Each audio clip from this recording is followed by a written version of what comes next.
देखो, अगर तुम 18 साल से नीचे हो तो इस मूवी को देखने की कोशिश बिल्कुल मत करना, क्योंकि इसको देखने के बाद शायद तुम्हारा दिमागी संतुलन हिल जाए। दोस्तों, कहानी की शुरुआत में हम इलेक और नोरा नाम के एक कपल को देखते हैं जो कि एक अच्छा टाइम स्पेंड करने के लिए वोकेशंस पर जा रहे थे। सफर काफी लंबा था, इन्हें चलते चलते काफी समय हो जाता है। नोरा गाड़ी को वॉशरूम की तरफ मोड़ने के लिए कहती है, लेकिन आसपास कुछ भी नहीं था, इसलिए एलेक उसे जंगल में ही हल्का होने के लिए कहता है, लेकिन खुले में नोरा मना कर देती है। पर कुछ दूर चलने पर इन्हें खाली रेस्टोरेंट दिखाई देता है। यहीं अपनी गाड़ी रोक लेते हैं, लेकिन अंदर इन्हें कोई भी नजर नहीं आता। नोरा रेस्टोरेंट के पीछे चली जाती है, जहां नोरा को एक पैसों से भरा पर्स और मोबाइल दिखता है। ये देखकर नोरा समझ जाती है कि यहाँ कोई तो आया था और पास ही हम इंसान का कंकाल देखते हैं। अब ये दोनों अपने सफर पर आगे बढ़ने लगते हैं और कुछ दूर इन्हें एक लेडी दिखाई देती है जिसकी गाड़ी खराब हो गई थी। एलेक इस लेडी की हेल्प करने की कोशिश करता है और जब नोरा प्रॉब्लम के बारे में पूछने जाती है तो ये लेडी नोरा से कहती है कि तुमने बहुत छोटे कपड़े पहने हैं, तुम्हारे हाथ में रिंग क्यों नहीं है, और यह तुम्हारा बॉयफ्रेंड है या भाई? ये सब सुन के नोरा कहती है, इससे आपको क्या करना। इस पर यह लेडी नाराज हो जाती है। एलेक और नोरा गाड़ी में बैठकर यहाँ से चले जाते हैं।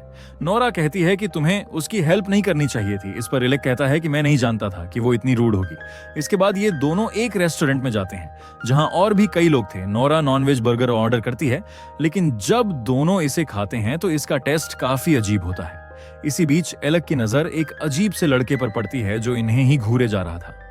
एलेक ये देखकर काफी अनकंफर्टेबल महसूस करता है और नोरा को लेकर जब यहाँ से जाने लगता है तो यह लड़का नोरा का रास्ता रोककर उसे वार्न करता है कि गांव बहुत खतरनाक है, लेकिन ये दोनों बात को नजरअंदाज करके यहाँ से चले जाते हैं और थोड़ी दूरी पर एक गैस स्टेशन पर रुकते हैं। एलेक रात गुजारने के लिए गैस स्टेशन के मालिक एंड्रयू से होटल के बारे में पूछता है, जो कि काफी वियर्ड था। एंड्रू बताता है कि यहाँ कोई होटल नहीं है, लेकिन तुम चाहो तो कुछ दूरी पर एक कैबिन में रुक सकते हो। दोनों इस कैबिन का एड्रेस ले लेते हैं और उसकी तरफ जाने लगते हैं, लेकिन नोरा को यहाँ के लोग का बर्ताव काफी अजीब लग रहा था, इसलिए वो उस कैबिन में जाने से मना करती है कि कहीं वह किसी जाल में ना फंस जाए।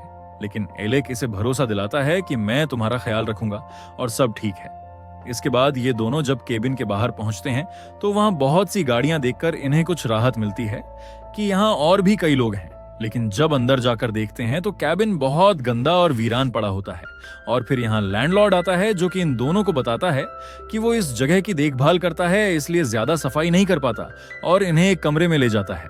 लैंडलॉर्ड दिखने में काफी डरावना सा था, जिसके साथ नोरा काफी बुरा बर्ताव करती है और उसे कमरे से भगा देती है।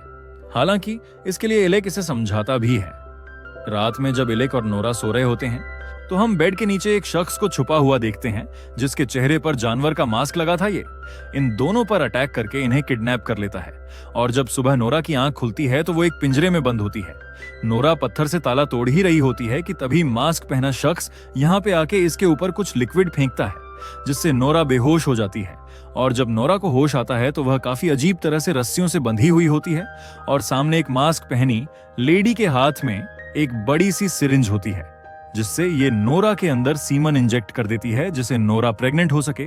इसके बाद दो मास्क पहने इंसान नोरा के पास आते हैं और उसे पकड़कर पिंजरे में बंद करके दूसरी जगह ले जाने लगते हैं। नोरा रास्ते में गांव का नजारा देखती है और नोटिस करती है कि यहाँ पर हर एक इंसान ने जानवर का मास्क पहना हुआ है। इस गांव के लोग इंसानों की फार्मिंग कर रहे थे और तभी नोरा एक बूचर को देखती है जो कि एक इंसान के छोटे छोटे टुकड़े कर रहा था, यानी यहाँ इंसानों की जान का कोई मोल नहीं था। ये देखकर नोरा काफी डर जाती है और सोचने लगती है कि वह यहां से बचकर कैसे निकल सकती है।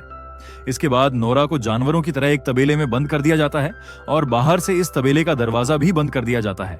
वहीं दूसरी तरफ हम एलेक को देखते हैं जिसके साथ साथ कई सारे आदमी पिंजरे में बंद थे। एलेक अपनी जान बचाने के लिए पिंजरे को खोलने की कोशिश करता है, लेकिन कोई फायदा नहीं होता। एलेक अपने सामने बैठे एक आदमी से पूछता है कि आखिर यह सब क्या हो रहा है। इस पर वो आदमी कोई जवाब नहीं देता। उसे देखकर लगता है कि वह गहरे सदमे में है। तभी यहाँ मास्क पहने लोग आते हैं जिनके हाथ में हथौड़ा था। एक एक करके सभी लड़कों के सिर पर हथौड़ा मारकर इन्हें बेहोश कर देते हैं और फिर बारी आती है एलेक की, जो अपने आप को बचाने की बहुत कोशिश करता है, पर ये लोग एलेक के सर पर अटैक कर उसे भी बेहोश कर देते हैं और सबकी बॉडीज को ट्रॉली पर रखकर दूसरी जगह ले जाने लगते हैं। इसके बाद हम इन सबके मैनेजर को देखते हैं जो कि चेहरे पर मास्क और ब्लैक पॉलिथीन पहने हुए थे। ये इंसानों की बॉडी पार्ट्स को सप्लाई करने ले जाता है और सप्लायर्स को इस काम के लिए कुछ पैसे भी देता है। क्योंकि वो कुछ बॉडी पार्ट्स लाया था, ये मैनेजर लैंडलॉर्ड से मिलने जाता है। लैंडलॉर्ड ही यहाँ ये सब काम करवा रहा था। लैंडलॉर्ड मैनेजर से कहता है कि हमारे खाने में जरा भी कमी नहीं रहनी चाहिए, क्योंकि पिछले वक्त में कस्टमर्स ने खाने में कमी निकाली है। दरअसल ये दोनों यहाँ इंसानों के मीट की बात कर रहे थे, जिसे ये लोग अपने कस्टमर्स को खिलाते थे और खुद भी खाते थे। लैंडलॉर्ड किचन में जाकर खाने की क्वालिटी चेक करता है और कुक से कहता है कि वो खाना अच्छा बनाए ताकि कस्टमर सेटिस्फाइड हो सके। इसके बाद लैंडलॉर्ड जब अपने केबिन में जाता है तो उसके पास एक कॉल आता है जिसमें सामने से शख्स कहता है कि वो उससे मिलने आ रहा है। ये सुनकर लैंडलॉर्ड हैरान रह जाता है, शायद ये काफी बड़ा आदमी था। और फिर हम लड़कियों को देखते हैं। इस चेंबर में लड़कियों को बेरहमी से रखा गया था और मशीनों के जरिए इनसे दूध निकाला जा रहा था, जिससे ये इस दूध को अपने कस्टमर्स को देकर पैसे कमा सके। तभी यहाँ पर लैंडलॉर्ड आ जाता है और मैनेजर से कहता है कि उसे अच्छी क्वालिटी का दूध चाहिए। यहीं हम पिंजरे में बंद एक लेडी को देखते हैं जिसके हाथ में छोटा सा बच्चा था। ये बहुत ज्यादा रो रहा था। ये देखकर मैनेजर इस लेडी के पास आता है और इसके हाथ से इस बच्चे को छीन लेता है और जब इस बच्चे का वेट किया जाता है तो वह ज्यादा निकलता है। ये देखकर मैनेजर समझ जाता है कि लेडी ने इस बच्चे को छुपकर ज्यादा दूध पिलाया है। गुस्से में मैनेजर बच्चे को मार देता है और फिर इसे डस्टबिन में फेंक देता है। अपने बच्चे को अपनी आंखों के सामने मरता देख इसकी मां बहुत चीखती चिल्लाती है और रोती भी है, लेकिन उसे बचा नहीं पाती। दरअसल ये लोग लड़कियों को किडनैप करके उन्हें प्रेग्नेंट कर रहे थे और फिर उनका मिल्क निकालकर उसे मार्केट में बेच रहे थे। सब लोगों के चले जाने के बाद वही गैस स्टेशन का मालिक एंड्रू आता है, जो दिमागी तौर पर ठीक नहीं था। ये एक लड़की को देखता है जो कि बहुत कमजोर लग रही थी। ये उसे एक गिलास दूध ऑफर करता है और इसके बदले उस लड़की से कहता है कि मैं तुम्हें फीड करना चाहता हूँ। ये सुनकर लड़की को बहुत गुस्सा आता है और वो इसे खूब गालियां देने लगती है। ये देखकर एंड्रू को भी काफी गुस्सा आता है और यह इस लड़की को मार देता है। जब एक एम्प्लॉय इस जगह की चेकिंग करने के लिए आता है तो यह लड़की की डेड बॉडी देखकर हैरान रह जाता है और तुरंत ही लैंडलॉर्ड के पास जाकर उसे सब कुछ सच बता देता है। लैंडलॉर्ड और मैनेजर जल्दी से यहाँ पे आ जाते हैं और जब लड़की की यह हालत देखते हैं तो लैंडलॉर्ड को काफी गुस्सा आता है, क्योंकि इस लड़की को बेरहमी से छुरी से मारा गया था। लैंडलॉर्ड अपने आदमियों को ये ऑर्डर देता है कि जिसने भी ये किया है उसे फौरन ढूंढ के मेरे पास लाओ। इधर हम नोरा को तबेले में बंद देखते हैं और तभी उसे दूसरे तबेले से एक लड़की की आवाज सुनाई देती है। नोरा जाली की मदद से इस लड़की को देखती है जो कि बहुत ही ज्यादा जख्मी हालत में थी, लेकिन फिर भी मशीन के जरिए मिल्क निकाला जा रहा था। नोरा इस लड़की से पूछती है कि हम यहाँ से कैसे बाहर निकल सकते हैं। इस पर यह लड़की कहती है कि यहाँ से कोई भी बाहर नहीं जा सकता है। मैं यहाँ पर काफी सालों से हूँ और ये लोग मुझे कई बार प्रेग्नेंट कर चुके हैं ताकि मुझसे मिल्क प्रोड्यूस कर सके। तभी नोरा को एक दूसरी लड़की दिखाई देती है जो कि अभी कुछ समय पहले ही यहाँ किडनैप करके लाई गई थी। ये लड़की काफी ज्यादा डरी हुई थी, इसलिए नोरा इसे हिम्मत देती है और कहती है कि वो उसे जल्दी इस नर्क से बाहर निकाल कर ले जाएगी। दूसरी तरफ हम एंड्रू को देखते हैं जिसका सच लैंडलॉर्ड के सामने आ चुका था, इसलिए यह लैंडलॉर्ड से माफी मांगता है और कहता है कि मैंने गुस्से में उसे मारा क्योंकि वो मुझे गालियां दे रही थी। लैंडलॉर्ड सजा के द्वार पर इसे लड़कियों को खाने बांटने का काम दे देता है। मैनेजर और एंड्रू दोनों मिलकर खाना देने जाते हैं। ज़रेनिया और लड़कियों को पिंजरे में ही खाना दे देते हैं, लेकिन तभी एंड्रू खाना गिराकर यहाँ से भाग जाता है और लैंडलॉर्ड के पास जाकर उसे बताता है कि मैंने काम खत्म कर दिया। लैंडलॉर्ड ये सुनकर काफी खुश होता है और मैनेजर लैंडलॉर्ड के सामने इसे कुछ नहीं कह पाता। इसके बाद मैनेजर 2 आदमियों के साथ तबेले में जाता है और यहाँ पर एक लड़की को पकड़ लेता है। बेरहमी से इसको बांधकर इस पर चाकू से अटैक किया जाता है और शरीर को हाल से बेहाल कर यहाँ से इसे यह लोग ले जाते हैं। नोरा जब यह सब देखती है तो वो बहुत ज्यादा डर जाती है और चुपचाप अपने तबेले में बैठ जाती है, लेकिन तभी दरवाजे पर दस्तक होती है। ये सब देखकर नोरा और ज्यादा घबरा जाती है, लेकिन जब दरवाजा खोलता है तो सामने इलेक खड़ा होता है जो कि नोरा को इस जहन्नुम से बचाने के लिए आया था। नोरा इलेक जल्दी से यहाँ से बाहर निकलने की कोशिश करते हैं, लेकिन यहाँ से निकलना बहुत मुश्किल था क्योंकि हर तरफ गांव वाले पहरा दे रहे थे। तभी इन्हें एक ट्रक दिखाई देता है। नोरा जल्दी से इस ट्रक में चढ़ जाती है और ट्रक को स्टार्ट करने की कोशिश करती है, लेकिन लाख कोशिशों के बाद भी ट्रक स्टार्ट नहीं होता। इसी बीच ट्रक का मालिक यहाँ पे आ जाता है, जिसे देखकर नोरा इलेक दोनों छुप जाते हैं, जिस वजह से यह इन्हें नहीं देख पाता।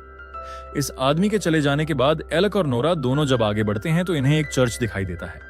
जल्दी से ये दोनों इस चर्च के अंदर चले जाते हैं और देखते हैं कि जीसस के चेहरे पर भी जानवर का मास्क लगा हुआ है, यानी ये लोग जानवर को ही अपना भगवान मानते थे और इंसानों को जानवरों की तरह ट्रीट करते थे, जैसा कि हम इंसान जानवरों के साथ करते हैं। इस दौरान एक आदमी यहाँ पे आ जाता है और दोनों को देख लेता है। गांव वालों को इकट्ठा करने के लिए वह चर्च की घंटी बजा देता है, जिसे सभी लोग इन्हें पकड़ने के लिए आने लगते हैं, जो कि गांव वालों ने ही बिछाया था। नोरा इलेक जल्दी से चर्च से भाग जाते हैं, लेकिन भागते भागते इलेक का पैर एक ट्रैप में फंस जाता है। इलेक नोरा से भागने के लिए कहता है और ना चाहते हुए नोरा इसे अकेले छोड़ देती है और तभी मास्क पहने दो आदमी आकर पास में पड़े एक बड़े से पत्थर को उठाते हैं और इलेक के सर पर मारकर उसकी जान ले लेते हैं। नोरा भागते भागते एक चेंबर में आ जाती है और पिंजरे में बंद आदमी से पूछती है कि वो यहां से कैसे भाग सकती है। इस पर यह शख्स चाबियों के बारे में बताता है जिससे ये सब लोगों को बचा सकती थी। नोरा चाबियां ढूंढने निकल जाती हैं और देखती है कि गांव के सभी लोग हाथ में हथौड़ा लेकर उसे ही तलाश रहे हैं। तभी नोरा को गाड़ियों के पास एक आदमी दिखाई देता है। नोरा इस पर अटैक कर उसकी गाड़ी लेकर यहां से जाने लगती है, लेकिन तभी गाड़ी अचानक से रुक जाती है और गांव वाले उसे पकड़ने की कोशिश करते हैं। नोरा गाड़ी से उतरकर यहां से भागने लगती है और देखती है कि वो फिर से उसी तबेले के पास आ गई है। नोरा उसी लड़की को अपने साथ ले लेती है जो कुछ समय पहले यहां पे आई थी। अब दोनों साथ मिलकर बस की तरफ भागती हैं, लेकिन बस में चाबी नहीं लगी थी। यह देखकर दोनों ऑफिस में जाती हैं, जहां इन्हें टेबल पर रखी चाबियां मिल जाती हैं। स्विंग नोरा इन चाबियां को जल्दी से उठाकर वापस बस में आ जाती है और चाबी लगाकर जैसे ही बस स्टार्ट करती है, बस स्टार्ट हो जाती है। ये देखकर नोरा दूसरी लड़की से कहती है कि बस स्टार्ट हो गई, लेकिन वह कोई जवाब नहीं देती। नोरा जब पीछे मुड़कर देखती है तो गांव वाले बस में बैठे होते हैं। इसके बाद हम गांव वालों को देखते हैं जिन्होंने नोरा और दूसरी लड़की को रोस्ट कर दिया था और चिकन की तरह डाइनिंग टेबल पर सजाया हुआ था। और इसी के साथ ये मूवी यहीं खत्म हो जाती है। दोस्तों, अगर आप इनकी जगह होते तो क्या करते? कमेंट्स में बताओ।